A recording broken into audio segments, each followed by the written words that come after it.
Yo mga idol, kumusta? Mandrek Sports TV nga pala.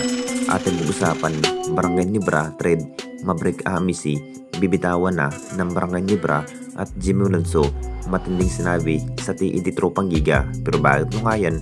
Kung bago pala sa aking channel, huwag mong kalimutang mag-subscribe at i-click ang notification bell para like kang updated sa ating dito sa upload natin. So 2 araw na nga rin ang kinabangan ng lahat sa pagharap muli ng ating Barangay Nibra at TNT Tropang Giga sa Burners mga idol. Talagang napaka-intense pa rin ang magiging laban ng ating Jinkies at TNT Tropang Giga dahil makakabawi na nga ba ang Barangay Nibra dito sa TNT Tropang Giga dahil noong nagharap nga last conference mga idol, panalo nga ang TNT Tropang Giga at nakuha nga ang kampyonato. Si Julius Jefferson pa rin ang magiging best import ng TNT Tropang Giga at makakaharap muli ni Justin Brownlee. Hinahandaan na nga rin ng ating Barangay Nibra kung paano pa nga ba matalo ang TNT Tropang Giga dahil ang plano sana ng ating Barangay Nibra na matrade na nga rin ang nasabing player na si Maverick Amisi. Alam na nating lahat mga idol, ito na rin ang binalak ng Jinkies na matrade nga ang nasabing player dahil sa naging bawat laro ni Maverick Amisi mga idol, masasabing kulang na kulang pa rin ang kanyang nagiging kilos at bilis. Kumbaga ito na rin ang dahilan kung bakit napahina nga ang Jinkies. Lumakas lang ang Hinebra nung nagbabalik si Jimmy Alonso mga idol. Nakapag-desisyon na rin ng SMC, bibitawan na ang nasabing player na si Maverick Amisi. Posibleng kukunin na nga rin ng SMB ang nasabing player mga idol dahil isa na rin ang SMB sa naghahanap ng bagong player tulad nga kay Maverick Amisi.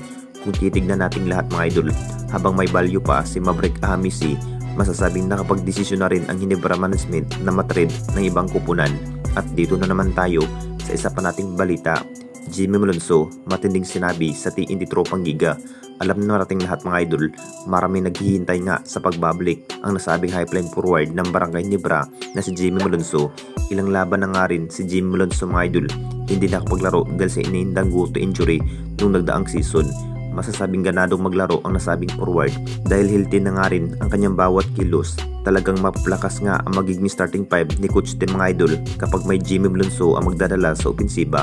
Nakita naman nating lahat kung gaano ka-impact ito si Jimmy Alonso noong nagbabalik sa upunan ng ating Barangay Nibra. Ito na nga ba ang inihintay ng lahat kung mananalo na nga ba ang ating Barangay Nibra na may Jimmy Alonso laban nga sa upunan ng TNT Tropang Giga. Masasabing matitihado ang TNT Tropang Giga kapag si Jimmy Alonso, may inamin na nga rin si Jimmy Alonso mga idol, talagang tatalunin pa rin ang TNT Tropang Giga dahil mas lalo pang ginaganahan si Jimmy Alonso makakaharap si Julius Jefferson mga idol. Sabik na rin ang lahat kung gaano na nga ba ang magiging performance ang isang Jimmy Alonso kung makakaharap muli ang TNT Tropang Giga ngayong Burners. Anong masasabi ninyo mga idol tungkol sa ating video?